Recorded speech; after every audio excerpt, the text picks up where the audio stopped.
Now let's go back to our top story and the hot weather that's sweeping through much of the southeast of the country.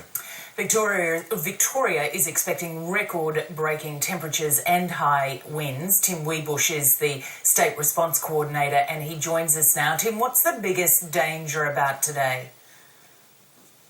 Look, our key issues for today are really about heat stress for people.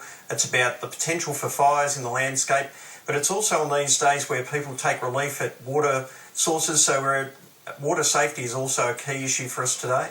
I was struck by the fact that the temperatures are set to drop 20 degrees in the space of an hour with these wind gusts, the change coming through, but that could actually be the most dangerous time. Can you talk me through that? Yes, well, today we're expecting extreme and severe fire danger ratings in most parts of the state, and that means during those parts of the day we'll actually see fires, if they do start, become uncontrollable and unpredictable. And particularly as that wind change starts to cross the state from later this morning and into this afternoon, that will be the most vulnerable time in various parts of the state as that wind change occurs.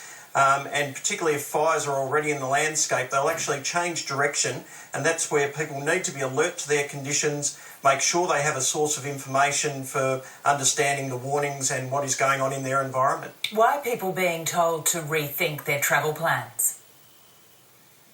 I guess today, particularly in those areas where we see extreme fire conditions, we are advising people to think about their travel plans, because we really can't predict what the fires may do in those sort of conditions. And so today people need to be alert to their conditions. If they haven't got a home that they believe is prepared, leaving early is the safest option. But I guess today is also about heat for people and making sure that they're drinking plenty of fluids, they're keeping cool, whether that's with their air conditioners, their blinds shut or fans on, but making sure in particular we don't leave kids and animals in cars. It does seem rather dramatic, the kinds of warnings. It's hard not to think about the build-up to that terrible Black Saturday. How worried are you all today? Look, today is the most significant day that we've seen this summer, particularly with heat and fire.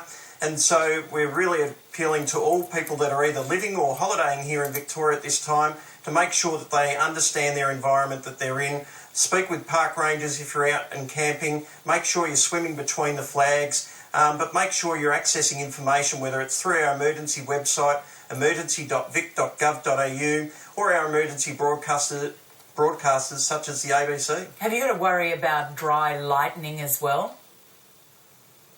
Yes, there's always that risk as we see some of these changes come through, that there will be some thunderstorm activity, particularly in the north of the state later today. But right across the state today we're on high alert with emergency management personnel set up and ready to go. What's the biggest thing people can do to prepare or plan today? I know you ran through some of them, but just tell me, what's the sort of key hope that you have? Look, I guess our key message is that people need to have had a conversation with their loved ones and families to know what they would do if they do become confronted by fire, or if they receive an emergency warning of any kind, that they actually know what they would do, what their plans would be, and where they would access that extra information. That's really the key to surviving through the weather and conditions we're expecting in Victoria today. Tim Wiebusch, thanks very much for your work. I hope that you don't end up having a busy day. Terrific. Thanks, Liz. Yes, just be careful when those winds change. Now, holiday